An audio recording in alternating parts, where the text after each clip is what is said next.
So, boys and girls, welcome back. This is going to be the third time I've done this, but it'll probably be the first time for you guys. The astute of you may note that the branch that I currently have checked out already has a copy up on Origin. That's because I already pushed it.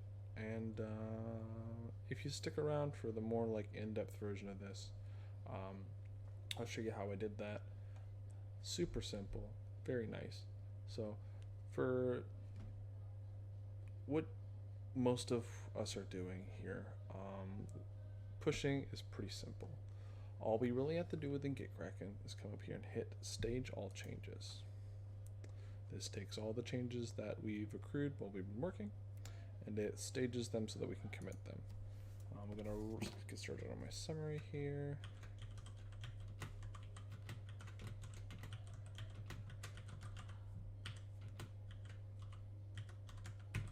So I'm going to make a little commit message here. I should be noted that none of this is up to any sort of a code. The more descriptive you can be, the better. If we were in a more professional environment, then we might have more strict guidelines as to how we denote all this information for communication purposes. But because we're a pretty small team on a pretty smallish project, it's not that important.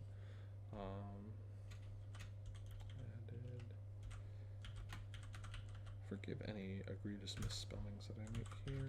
It's an S.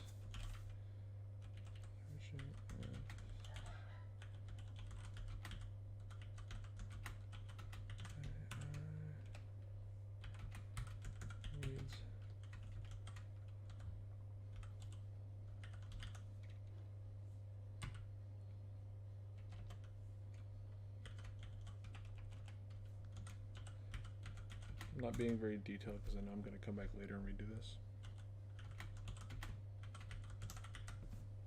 Alright. Now that I've made my description here, I'm going to commit the changes to the files. This creates a local copy of that sort of iteration, essentially. All the changes that I've made in the last however long I've been working on this are now saved in a little copy, separate from... It's essentially a new version, an updated version of the project file. If I wanted to go back to working on it here, I could make a branch off of here and and essentially erase all those changes that I made. GitKraken tracks all the changes throughout history that we have, and that's why it's so damn useful. I'm going to push that up to the origin. For you, this should be pretty painless. Because I have already pushed up to origin here, it is going to be yelling at me because I already have a copy of AI where this copy is going. And so when I'm pushing this, I will be erasing the copy that's already up there, which is destructive and is not, something that you normally do in GitKraken. But because I know these are the exact same changes, it's not important. So I'm going to do a force push here. Force push is destructive. It cannot be undone. It's going to let me know that. Force push.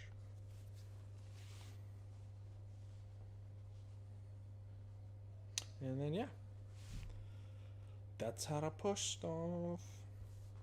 I'm going to do a slightly more in-depth version here. I'm just going to save this clip and probably stitch those two together. So I'll see you in a minute. So, pulling.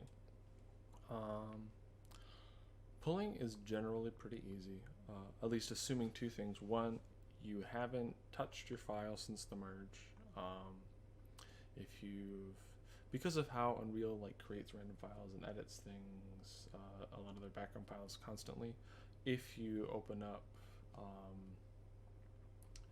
the file before updating it after a merge or before pulling after a merge, you will get some changes over here, and then it'll create conflicts when you go to pull from the remote.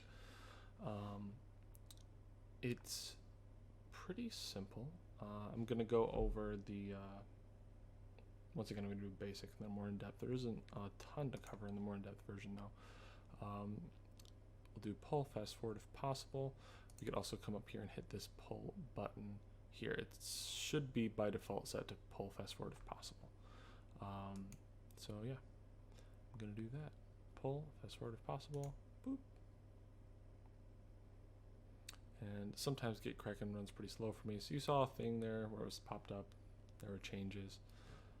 It looked scary, but really that was just it going through the steps needed to pull. So now you can see that my local copy of Aaron is up to date with the remote copy of Aaron. And this is after merge, so I got all the changes that everybody had. And yeah, I'm good to go. So that's the basics of polling.